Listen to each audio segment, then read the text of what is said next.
This is the Rio Grande Podcast. Welcome home. All right, guys. Well, good morning, good evening, good afternoon, whatever time it is time to get back on the podcast.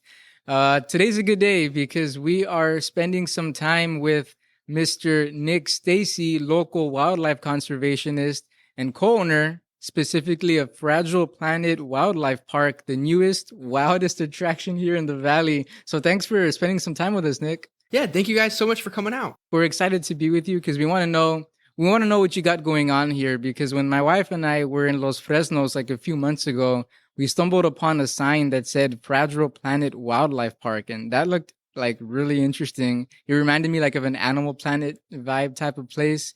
So, but before we get into Fragile Planet, I always ask my guests first, tell us about you. Tell us about who you are. Who is Nick Stacey? So my name is Nick Stacey. I'm 31 years old, and I guess you could call me a wildlife conservationist. I've always loved animals, always liked to work around animals, whether it be cleaning up after them, playing with them, even just observing them in the wild. Some of my earliest memories are seeing animals that people don't really like. So I kind of fell into liking snakes, lizards, frogs, and turtles. A lot of the indicator species, the sensitive ones, if you will, hence this room full of frogs. So this is our frog lab, one of our climate controlled areas. So a lot of the sensitive animals we keep in here versus outside and stuff in the elements. Wow, cool. So tell us about your wildlife park, because like I said, when we passed by, it was very interesting, and we actually got to visit and we got to look around a little bit. For all of our listeners, for the Valley that has not heard of your place, like what is Fragile Planet Wildlife Park? What do you guys got out here? So having always liked animals, I've always liked going to zoos and wildlife centers and just even out in the wild seeing wildlife. I kind of wanted to do my own career. I wanted to work with animals. I've worked in zoos and stuff like that. I've worked for other zoos. As a zookeeper, management, even contracted to just do projects with them or train staff or construction even.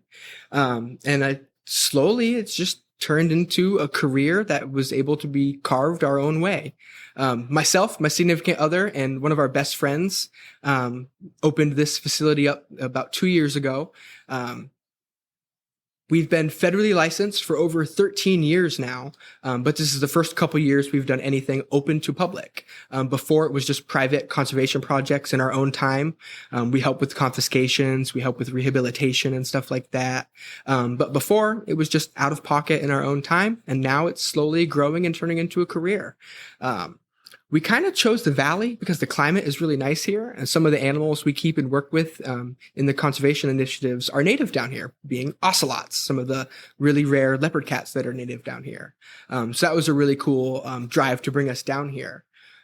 Unfortunately, as soon as we did get down here, the government and the breeding program kind of asked us to loan our cats out to them as they were unrelated to the others. Everything for the benefit of the animal, for the demographics. So we did send them out. So in the next couple of years, we hope to have them back. But before then, we do have to build.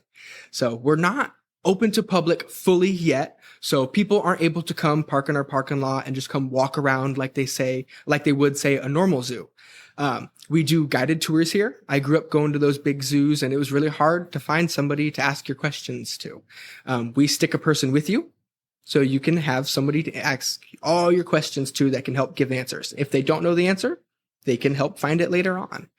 We will eventually have the walk-through zoo that you can come at your own leisure, so we don't have to have someone hanging out and babysitting with you. But we're always going to offer that guided tour aspect. That's one of our core beliefs. So we try to tie everything into that education aspect too. So if you do have interest in coming, feel free to check our website out, fpwildlifepark.com, and you can give us a call as well. So I don't have our number memorized yet. So I'm still learning the 956 numbers. I still have my New York number currently. Oh, is that where you guys are from? Yeah. Yep. Northern New York. We we traded the French-Canadian border for the Southern Mexican border here. Man, you literally went cross country. Oh yeah. Food's way better down here, and I don't miss the winter. Oh, for sure. Yeah. And the animals won't miss it either, right? Definitely. So, yeah. It's much better with the semi-tropical climate here. Cool. So, if people come, like, what are they gonna find? I mean, so we've got animals from all over the world, but not just across the world. We have local species as well. one of our best education animals is actually an indigo snake. They're one of the big black snakes that are native here that eat rattlesnakes. So not all snakes are necessarily bad like some people think. This one eats the actual dangerous ones that could be bad to have around your house and home. So that's one of our really cool native species. But like I said, animals from all over the world. We're hoping come spring at some point for the safari park to be open and ready for visitors. We've got water buffalo, emus, we've got camels, there's Watusi, even bison as well. And that's just to start. What's a Watusi? I heard the A name. Watusi is an African wild hoofstock. It's essentially very similar to a Texas Longhorn, but a wild, non-domesticated version. So they have a much larger horn in like the circumference around of it. And it's essentially just a very large bovine, so a large cattle. So we could be forgiven for thinking it's a Texas Longhorn? Absolutely. Yeah, Yep. yeah. I'm sure a lot of people that drive by that see that big safari park, that see those animals out there, think they're Longhorns too. So safari park, does that mean like people are going to be able to drive through, or what's the vision for that we one? do hope eventually to be able to have people to drive their own cars through it. But for the initial phase 1 of the safari park, we do have a tractor wagon ride. It gives you the farm feel. So Okay. it's a tractor drawn carriage essentially. Fits about 30 people on it, and it's going to be interactive. So we'll have keepers talking on it, talking about the animals, where they're from, what they do, how they tie into their ecosystems, or agricultural, because some of them are used for farming as well. Those water buffaloes used all across the world for agricultural purposes. But you'll also be able to be up close and personal. We'll offer feed cups so you can feed the animals. You'll be able to pet them, see them up close and personal, learn their names and everything. Wow. Where do these animals come from, man? Because I mean, even the room that I'm in, like I've seen like lizards I've never seen, but then you mentioned water buffalo and some kind of longhorn. Where do they come from? They're not from here, obviously. That was a Watusi, remember? Yeah, well, that Watusi. So we're federally licensed through the USDA. So any other zoo or exhibitor in the United States that has birds or mammals will have that same exact permit for welfare. And there is a big registry, so you're able to network with all these other licensed facilities. Sometimes they can be purchased, sometimes they can be traded, but it really just depends on the individual type of animal. Some animals are protected species, and they can't be commerced. You can't sell them between state lines. There can't be money. You can't even trade them. There can't be some private agreement or anything. The government will come hunt you down because it's an endangered species, and it could be a detriment to the animal in the wild. It could give an incentive for someone to potentially smuggle it. So our government here gives law to other countries' laws for their animals. So for like example, Madagascar, the radiated tortoises that we have here, they're critically endangered. They're on our endangered species list. You can have them in Texas, can't sell them into another state, but you can have them here, no problem. And they're here on your property. Yeah, yep. We've got a trio of them. So if somebody comes to check it out, they're gonna see your tortoises. Yep. Yeah. Yep. Okay. Cool, man.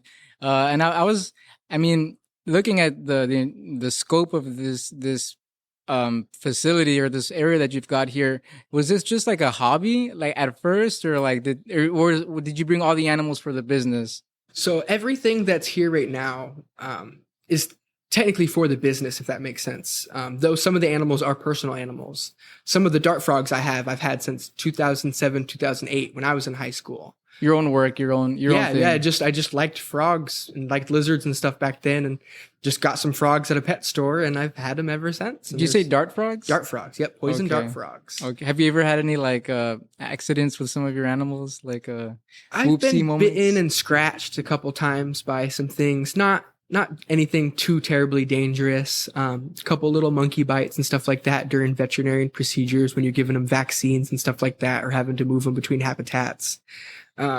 I was bit by a venomous snake when I was a young kid, but it had nothing to do with my wildlife career. I was just walking along and poked my foot into a pile of leaves. Oh, It that was looked a just little like- funny, and it was actually not a pile of leaves. It was a water moccasin that bit me. Oh my God, So- a water moccasin? Yes, they look like a pile of leaves when they're curled up, evidently. And this could have been just any kid. Like you weren't even doing anything. No, I like- was like 7, 8 years old in Oklahoma, just walking along a creek, fishing with some friends and my dad, and poked at it because it looked a little funny, and it poked back. Aren't they like very dangerous? They as are well? venomous. Yep, Yeah, yep. yeah. So I had to go to the hospital. I did not get antivenom. It was considered a dry bite, but I did have some swelling, but it wasn't anything too terrible to need antivenom for. I was just put under monitoring and observation for hours. So that dry bite is when they don't actually inject. Yeah, they right? don't. It's not necessarily none at all. It is a non-significant amount that would not be considered needing antivenom. Okay. So you could still get swelling, you could still have symptoms and stuff like that. It's just not needing the serum to counteract it. So like the worst thing, like that bite happened outside of your career, like Didn't had nothing deter to me do at with, all either. Yeah.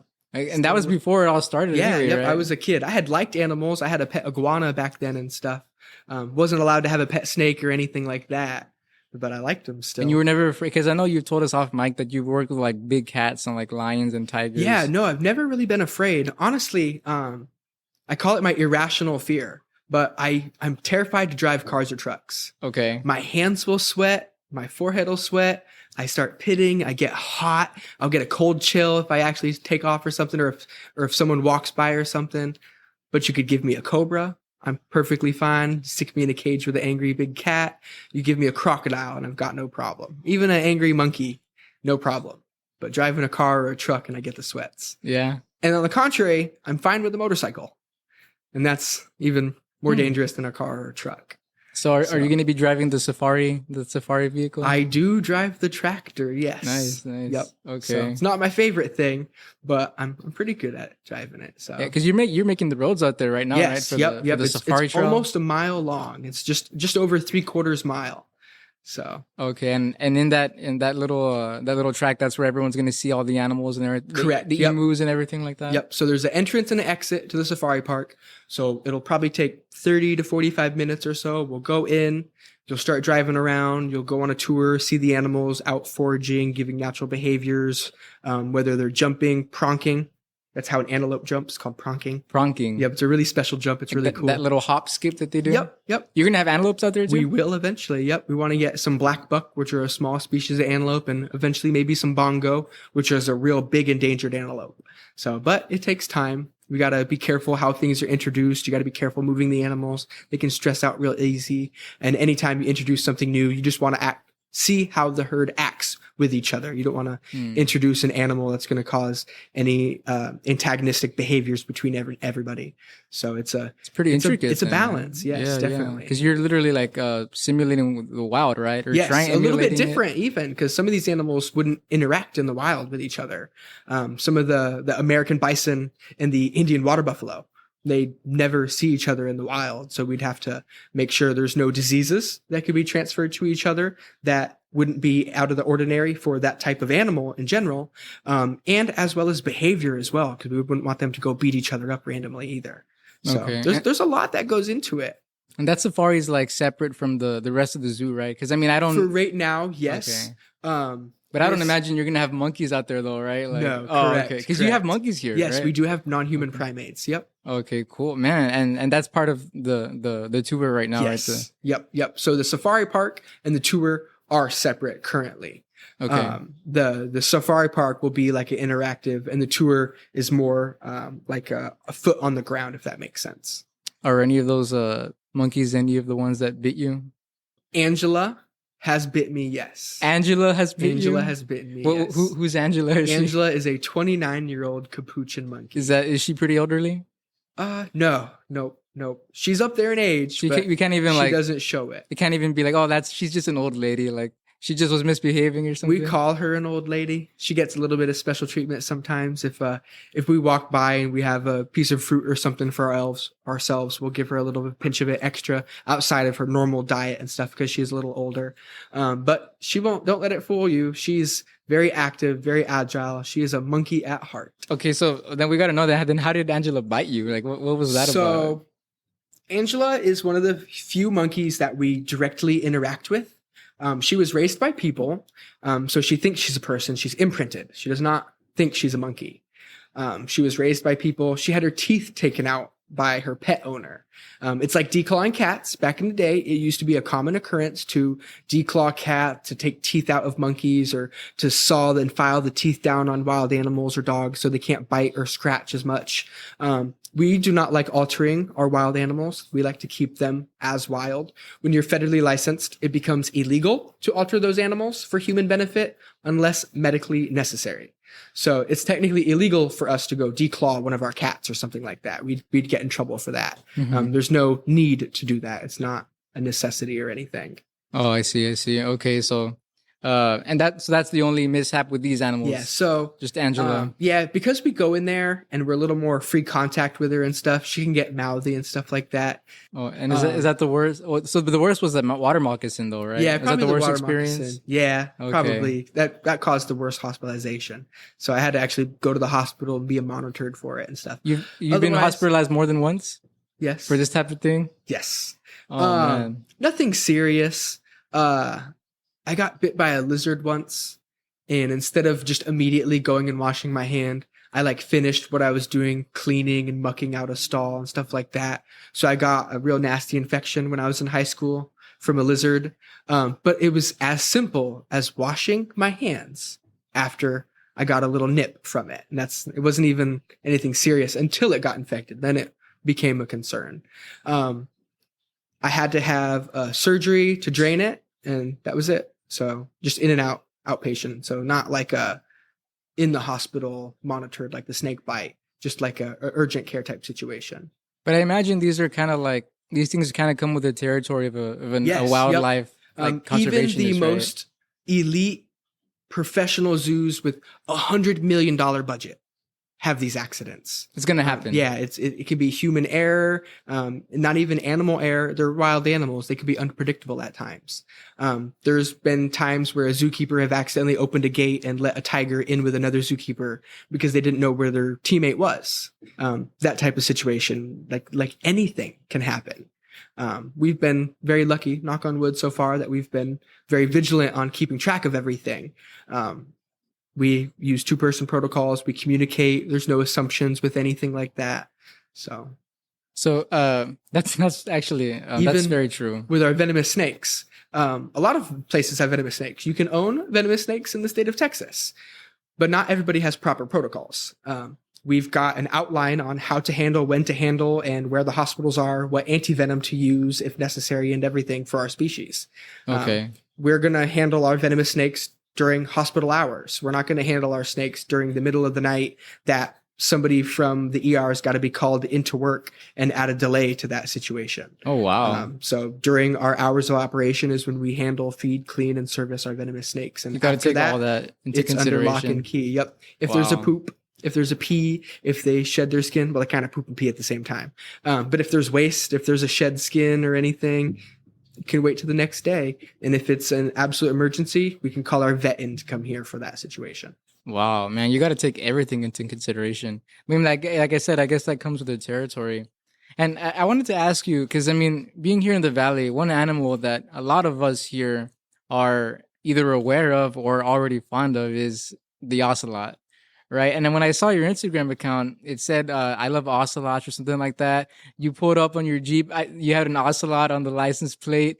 You mentioned you've done work directly with ocelots. Yes. Tell us about that, man. We actually own ocelots. They're not here in Texas with us right now. We haven't applied for the state permit to bring them here. But as soon as we moved here, the breeding program and the zoos that take part in it had actually asked us to add our male to the genetic population. He was unrelated to majority of every single cat in the captive breeding population in the United States, with the exception of one non-reproductive older female. So he's essentially a founder genetic, and he could start an entire new genetic line for ocelots under human care in the United States. So even though he's the face of our organization, we moved down here all the way from northern New York to the Rio Grande Valley because ocelots are here. We did send our cat off to Pittsburgh Zoo in Pennsylvania to be bred up there. So there's a female he'd be paired with in the next year or so, knock on wood. He's out there right now? Yeah, yep, he's out there right now. This year, he did not breed the female he was supposed to, but it was kind of okay. It worked out great. But it was a very sad situation. It was very unfortunate circumstances as well. A local cat here off Highway 100, or somewhere here in the valley, I can't remember if it was 100 specifically, but a male ocelot was struck by a car and killed. They were able to take his reproductive genetics and take them up and inseminate that female cat. So our cat didn't get to breed, but a wild male Texas ocelot's genetics were able to continue, which was wicked cool. Wow. So and that's local conservation tied in right by us too. He's living on then. Yep. Wow. And I'm sure they probably froze some in a cryobank as well. A lot of the larger government associated zoos that have the mega funding from donors or grants and stuff get a lot of more scientific research type things to do or have the ability to do those with that funding. So they have actual cryobanks for the reproductive material for all kinds of endangered animals. Wow. So even if the animal dies, they can pull from its genetics to keep reproducing with the animal. Wow. So when you said he's in Pittsburgh right now? Yep, he's at the Pittsburgh Zoo and Aquarium on exhibit and breeding loan. So when they're finished with him, does he come back here, or how does that work? Yep, he'd come back here. The way the loan works, it's kind of just if they get along, they're going to be together until we just decide to pull it. There's people don't realize it, but there is a lot of politics with animals. A lot of politics with animals. Just like a hunting or fishing license, all of the same similar regulation and aspects go into captive wildlife, not just a wild animal that you take or hunt for game. Okay, so there's a lot behind the scenes. Okay. So the federal permits we have are USDA permits.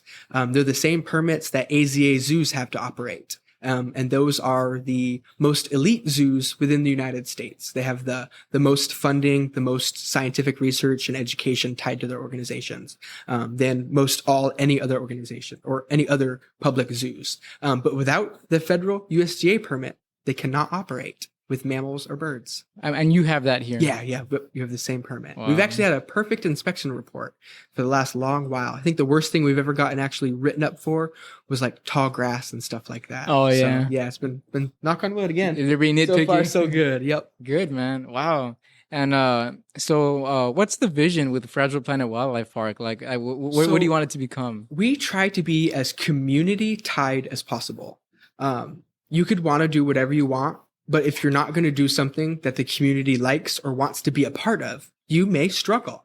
The community likes to help. So a lot of places, you're not always able to get up and close and personal to the animals. If our staff is able to have fun with something and get up close and personal to these animals in a safe manner, this is what the federal permit is for, is to be able to do things like that.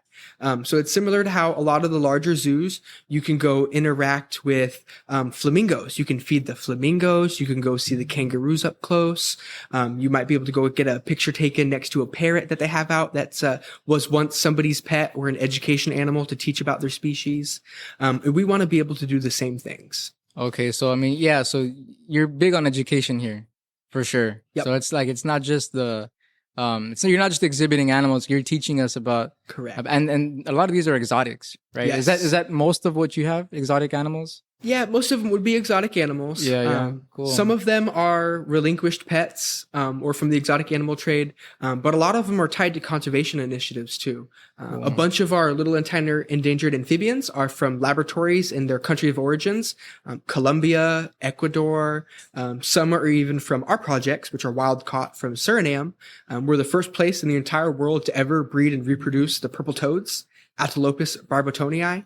And we're the first place in the entire world outside of those AZA zoos or actual funded laboratories to breed any species in the entire genus of Atelopus.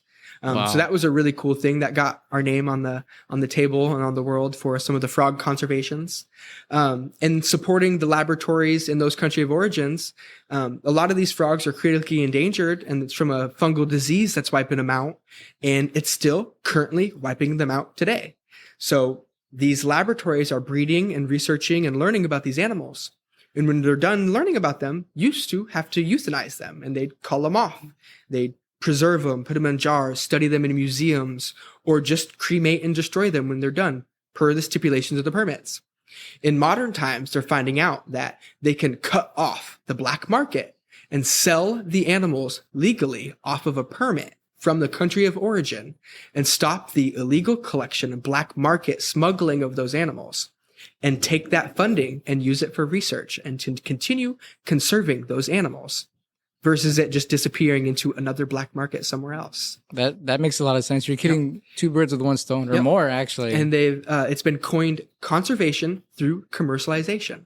And it works. Yes. Yep. Some of these labs have been breeding animals for decades now. Wow. And I know you mentioned like some of the animals you have are forfeited, and I know we mentioned like from the black market and things like that. Were those were some of those places like local? Like I know that off mic we mentioned like airports, like they've been found. Or they're found So here in the valley. actually, we have actually gotten some animals from here in the valley. It's sad because it's very stupid things that it happens. Sometimes it's crazy and it's even more stupid then. But for example, ball python is one of the world's most common pet snake. They're between 15 and $100 for a normal one, for a baby to an adult. It's incredibly cheap for a small animal like that. You can get them anywhere across the United States. 49 states, probably 50. Hawaii would be the one that's questionable about invasive species. Somebody was smuggling them from across the border in Mexico, Matamoros, into Brownsville. A regular ball python. Just a regular ball python. But can't you get those at PetSmart? You can get them at PetSmart. Yep. And they got caught. Yeah, they got in trouble for smuggling wildlife internationally for $30. Wow. Okay. Yeah. That. And it's weird. Sense. It wasn't a bunch of them or anything. It was just one snake in a cup. Because I've seen I've seen on the news like every once in a while we'll hear that Border Patrol found like a lion cub or something like that. So we've gotten some calls for monkeys, spider monkeys are a big commodity currently, unfortunately. Here in the valley, like smuggled through the border. Word we got to use, commodity. Yeah, people see them on social media. They're cute and they're fluffy and they're playful. They're great while they're tiny little babies on the bottle. Lasts for maybe a year being like that, and then they hit sexual maturity and they turn into this wild, screaming, biting monkey that poops everywhere and breaks things. But yeah, people will snatch them from mom and then they can sell them for tens of thousands of dollars to these unsuspecting people in the United States. Yeah, and they come through here, man. Yes, some states like Texas, you can own a monkey. So once you get a monkey from wherever into Texas, you can sell it. So they're whitewashing these illegally caught, smuggled monkeys into the United States. And sometimes they are caught. They should be caught every single time, but it's not every single time. Yeah, yeah. And some of those type of animals end up here. At your park. So we've not gotten the spider monkeys or anything like that. Those primates, the non-human primates. That wasn't Angela then? No. Angela was an ex-pet and she was relinquished by her owner because she had gotten some legal trouble with the government for having a pet monkey. So you haven't gotten primates that way? No, nope. But we've gotten a lot of reptiles and amphibians. New York City, there was some rhinoceros iguanas that were headed to China. They're CITES 1, so they can't travel between any international border for any reason except for conservation. So if you have a pet rhinoceros iguana, you would never be able to leave the country with it. You'd never be able to move between any country with it without paperwork accompanying it. The United States does not offer that paperwork for that animal because they're not native here. They're from Haiti and the Dominican Republic, so you'd have to get that kind of paperwork from their country of origin to ship them between countries. And somebody from China had paid $2.5 million for 10 lizards. Wow. A lizard that is about $200 to $300 here. So he was almost making a crazy amount of money per animal for that because it's an animal you can't get between borders. So can be a huge incentive for it. But of course, if you follow the legal avenue, there's generally a right way to do it that you don't have to do it illegally. So. And those are here? Those rhinoceros iguanas? Yep. How many were there? There was 10 in that group there. You got all 10 of them? Yes. Yep. I think there was actually more than 10, but we got 10 of the group. And are they part of your exhibit? Like people get to see them? Yep. We've got a whole rhinoceros exhibit yard. It's about 1,500 square feet. It's like the size of a small house. Oh, really? Yeah. It's got a big, huge natural rock pile in there, some tropical plants and some native plants. We actually incorporated some yucca species that are from down here in the valley. The spiky plants you see in the coast and stuff like that. So they were heading to China. They ended up in the Rio Grande Valley. Yep. Wow. That's good, right? Right? Yep. It's a small world. Because when they get trafficked, is it true that these animals get drugged or something like that, like to be quiet? Or not always. Sometimes it happens. It's usually like a primate or a cat or something like that they'd use a sedative for to keep them calm and stuff like that. So it does happen. That kind of stuff does happen, yes. But with these, like the lizards, for example, we're just kind of stuffed in a box, just like a toy, essentially, treated like not an animal. There's very proper and easy and safe ways to ship an animal, even internationally. I've sent toads to Japan. Yep. I've sent toads to Germany. I've sent toads to Canada. all across the United States. And I've never had a single issue, never had a single loss or anything. So it's very easily done. FedEx is actually who moves. Oh, yeah. Yep. Shout out to FedEx. Yep. Moves my animals across the United States. And then some of the other airlines for the international shipments and stuff too. Cool, man. Wow. That's interesting. I guess we never think about these kind of things, like how they get around. And is that how you got a lot of your animals too? Yes. They got sent that way? When we moved from New York to here, I actually had somebody box up all the little tiny endangered frogs and amphibians, and they were overnighted down versus driving 2 or 3 days with them. It was more risky to drive than to just quick ship them animals. Wow. So that's even if they had an extra day in transit, they would have no issue at all. Versus if they were in my car and I got stuck somewhere in the sun or something like that. Now the larger animals was a bit of a challenge. So we drove at night. So it was, we correlated with our government body, made sure our path was safe, made sure we had proper carriers and transport for all the animals, went through our veterinarian to make sure everybody was proper, had health certificates to travel across the United States, between states and stuff like that too. So that was a little harder. The more regulated animals have a little more extra stipulations between moving them across state borders and between facilities and stuff. And you crossed a whole bunch of state lines. We went from northern New York here to South Texas. Man, those are headaches that we don't even think about. Let me ask you, because I know you mentioned that you do take in animals that are surrendered or forfeited. Let's say Border Patrol finds in a bag a Black Panther. Would you take cats like that? Like, is it possible that you have them? We were able to get in touch with our governing bodies to communicate it properly. Absolutely, we're able to take something. But would you want to? Like, would you have big cats? Yep.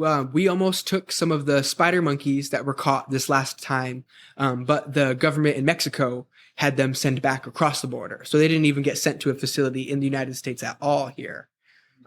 Some other things like there was a jaguar and an oncilla that were recently caught as well. We do not have the state permit that would be needed for the jaguar, but we have the federal permit for mammals and other wildlife that we would be able to help with the oncilla. So there's some things that even if we wanted to, we wouldn't be able to unless we met a criteria as well. Okay. So. Yeah, there's a lot of, like you said, a lot of politics and legal aspects. Yep.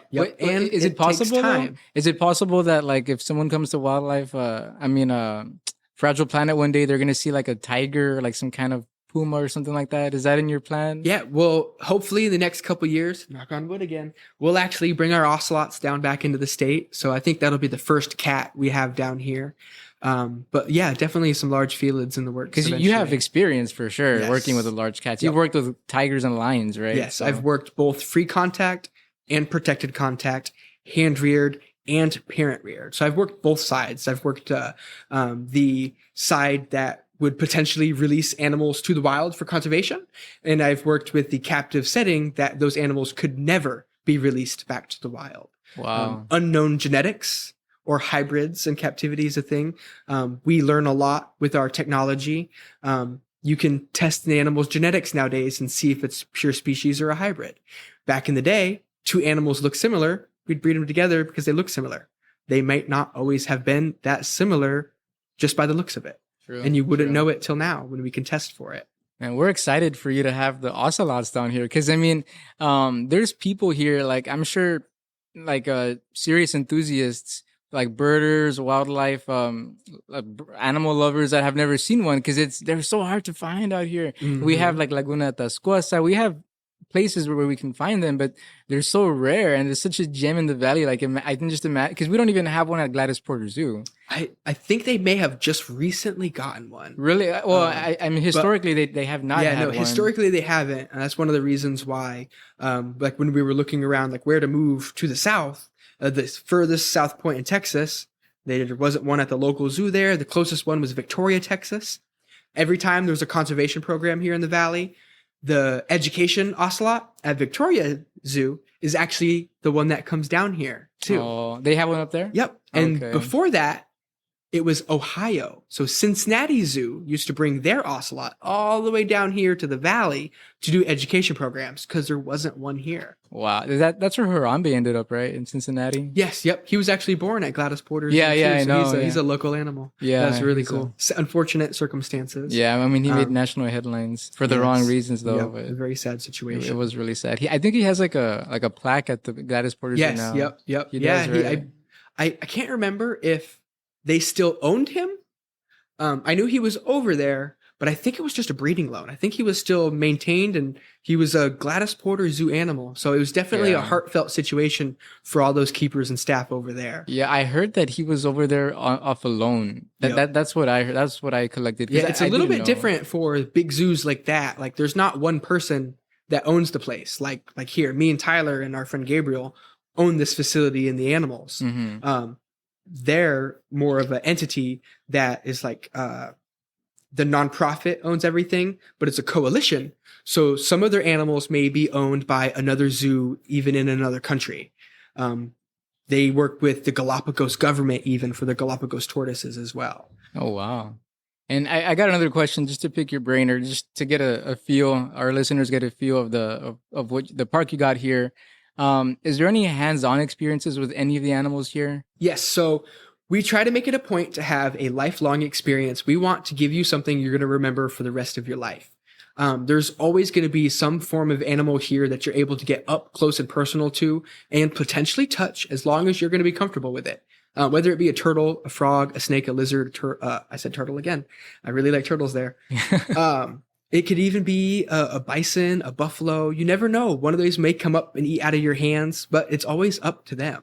So it really depends. But we always want you to meet and greet an animal and have some kind of experience with them. That's cool. That's different. Because I remember when my wife and I came, I think we got to touch like a caiman or something like that. Or yes, yep. We've got a couple education crocodilians. Okay, and an owl as well. Yes. So that's going to be a regular part of your program. Yep. So, and it depends. You know, if you call ahead and they say this animal may be at the education program, if they go to do the education program and the bird doesn't want to step up, if the animal doesn't want to get into a container, if it snaps at him or something, they're not going to make it do it, and they may exchange that animal as well. Oh, of course. Yeah, so there's always something you're going to see here. Yeah, because I mean, you don't want to like stress them out or exploit them either. Absolutely, for sure. That's true. Yeah, because I remember my wife fell in love with your kangaroo Rui. Remember his name because Rui Vuitton. Yeah, which was pretty like a Rui bag. Yeah, pretty clever. Yeah, a kangaroo Rui Vuitton.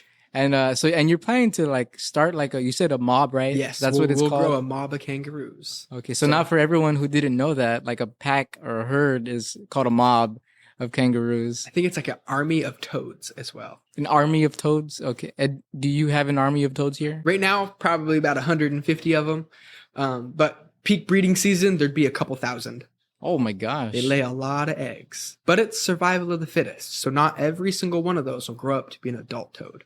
And you kind of let them do their own thing? Yeah, I kind of let them do their own thing. If you were to try to take every single individual one and cater it to exact survival, you'll also be giving the ones that would be not thriving and giving their bad genetics strength to continue breeding. So like my big tadpole tank, if they can climb out of it, they get put in the vivariums.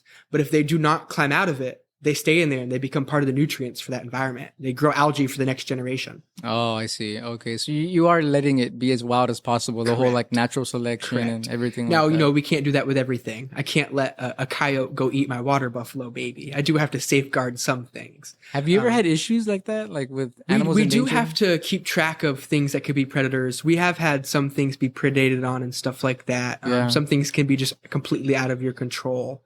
Because we have raptors around, like those birds, like hawks and stuff like that. Yep. I can imagine they could become a problem. Yes. So we've not had too big of an issue with like a wild animal coming in and eating something.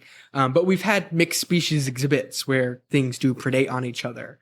There's fish in all of my turtle tubs to eat the mosquito larvae. There's no mosquitoes inside houses in New York, but Texas, they show up. So you got to add fish to your fish tanks inside, or your aquariums. And the turtles, so they snack on them all the time.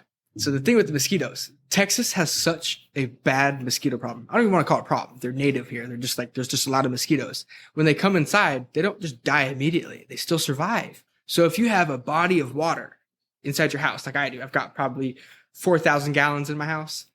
the mosquitoes will find it and lay their eggs, and then more mosquitoes will be made in that water. It's never happened to me in New York, but the first year in Texas, I had mosquitoes all over my house and they would never go away. And I realized all of my aquariums that did not have fish, the mosquitoes were trying to populate in. Even if they weren't stagnant, it was flowing UV filtered water, had some mosquito larvae in it. Still had mosquito larvae in it. So I had to add fish to everything to make a little ecosystem so everything eats everything in there. That's interesting that you mentioned that that there aren't any mosquitoes inside houses in New York. Yeah, but Texas, it's like a thing. Like there's so many, they just come inside sometimes. Yeah. I guess we have more than over there then. And the other thing was fire ants. That wasn't a thing in New York. We have ants. We just don't have fire ants. Oh, okay. Have you been bitten by them yet? Yes. I wear socks and flip-flops, and every field trip will make fun of me for it. Socks and chanclas. Oh, yeah, because I've always got flip-flops, and if the grass is wet, there's fire ants in it, and they get on your toes. And then you got these scabby toes, and people will be thinking you're just barefoot or homeless or something. Some people do it, though. There is like a whole, like, and even like the Crocs with the socks. Yes, that one gets me, though. Like, I'm like, really? But it's because I'm not a Crocs fan. Which is weird because in healthcare, like everyone wears Crocs, but like the people with Crocs and long socks, that's one of the things that gets me. This is like going off on another tangent, but, so anyway, back to the animals. I did have a question for you because, you guys listening, if you ever watched Finding Dory, there's like and I haven't even mentioned this to Nick yet, but he'll probably figure out what I'm talking about. If you watch Finding Dory, there's like a pigeon, like a character that like obviously is supposed to be like the pigeon that has like some kind of like cognitive impairment. I forgot its name. There's a pigeon in Finding Dory that's kind of like he doesn't speak. And when we went when we came to your place, we saw some pigeons out there, man. And I don't want to be disrespectful, but they kind of look like, I don't know, like they wouldn't have the highest IQ. I don't know how to say it. They look like they had these giant eyes. Their eyes take up a little bit of brain space too. So what is up? What are those guys? So those are a heritage breed of pigeon. So you know what I'm talking about? Yes. Yep. Okay. So it's not a breed of pigeon you'd ever see in the wild. It is a domesticated breed. It's a show pigeon, essentially. It was man-made. It'd be similar to a French bulldog. It's like a designer pet, essentially. There's normal bulldogs, right? Normal pigeons. One of them was born that was a little bit different. It was short and squatty, and they kept breeding it to keep exploiting that genetic trait. So that's a prized look? Yes, yep. It's a Budapest short-faced tumbler pigeon. And they're very, very, very sought after. They've been around for over 100 years in the show pigeon trade. So it's just considered a heritage breed of pigeon. That's cool. It'd be just like the people that have chickens, the Buff Orpington or the Cochin, just similar, just a heritage breed. They actually call them the tumbler pigeons because they have a genetic trait that causes them to tumble in the air when something tries to eat them. So if they're flying and a predator flies by or something, it kind of just looks like a sick bird falling out of the sky.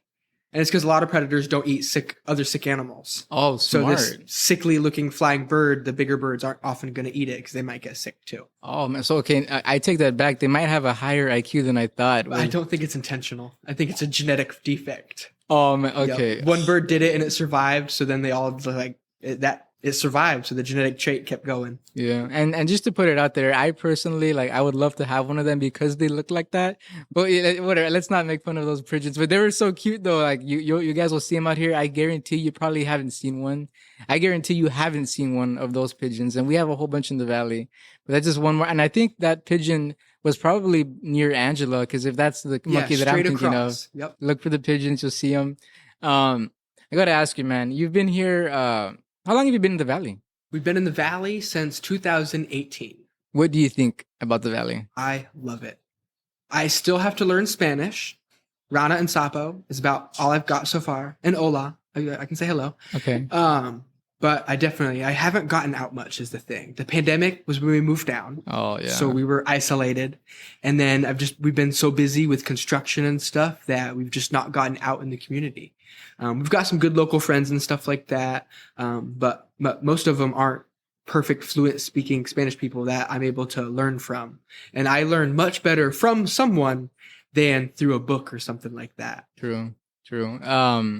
Have you, you said you've been here since 2018. Had you ever visited the valley before you moved down? One time. I came down went around a few places, saw some wildlife, and fell in love. That's all it took. Yep. Wow. How long was that one time? 2 weeks. 2 weeks. Okay. Yep. So I spent 2 weeks here, and it was the fall, so it was hot too. So the summer heat didn't scare me away. Okay, I was gonna ask, like, did you accidentally come in the winter? It was end of July. Okay. It was end of July. Okay, so you had fair warning. Yep. Okay, but you've gotten to love the valley. Yes. Yep. Okay. I love it. Even the surprise storms sometimes it'll be bright and sunny, and you'll see this little gray cloud in the background, and an hour later that gray cloud is here with 100-mile-an-hour windstorm right behind it. That's a Texas thing, man. Ask anybody in the state of Texas, and we have, everyone will say we have bipolar weather. Oh yes, yep. As you've come to know. I built a 100-foot, 15-foot wall outside, one of 3 segments. Went to lunch, and I came back, and it was laying on the ground. The wind blew it over. Oh, I had man. built it, was coming back to put the supports on, and just going to lunch and coming back. 80-mile-an-hour wind came and knocked a 100-foot wall down. And there was no wind before? And there was no wind when we came back. Yeah, sounds about right. Sounds like the valley for you. Yeah, and there was no way it would fall over on its own. Yeah, it was standing strong. But I'm glad you've gotten to like the area, and I mean, and you I guess as you venture out more, you'll get to see more what the valley has to offer. You found a beautiful spot, by the way, with all the resacas, and it's been amazing and very welcoming, even with the language barrier. Mm-hmm. If someone sees you struggling to try to interpret, some random person is just going to be like, "Oh, hey, jump in the conversation, fix it for you," and then they're going to disappear as fast as they showed up. Yeah, that's and we do need to hear that for a lot of us locals that don't get to see like that contrast, because a lot of us have never been anywhere else. But when we always hear that the people here are nice, but we don't really like know like what's nice and what isn't. Is actually kind of great. So coming from New York, where sometimes people don't always hold the door for you, it's kids will hold the door open for you. An older lady will hold it open for you. So you really saw the difference. Yeah, somebody will literally sit there and wait for you to get a little closer and hold the door for you.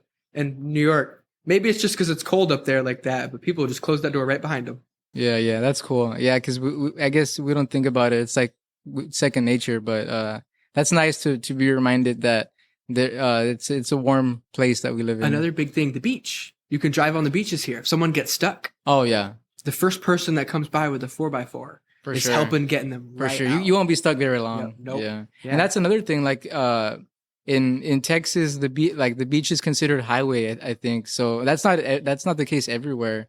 That's different too. In New York, people go driving on the side of the river and get stuck. Their truck's there till they decide to get it out. Yeah. It'll be weeks sometimes. Until they decide to like give in to the bill for the tow truck. Yes. Man, that's cool. I'm glad you like the valley. You moved at a good time because like you came when the rockets were starting to fly up in the air. So I imagine you did go see that this morning too. That was super cool. Just today, yeah. Their second launch. Yeah. So you've gotten to experience that as well. So yeah, the valley's booming now. It's relatively a small area, and if you're from New York, you've seen big cities. So I mean, we're nothing like that, but.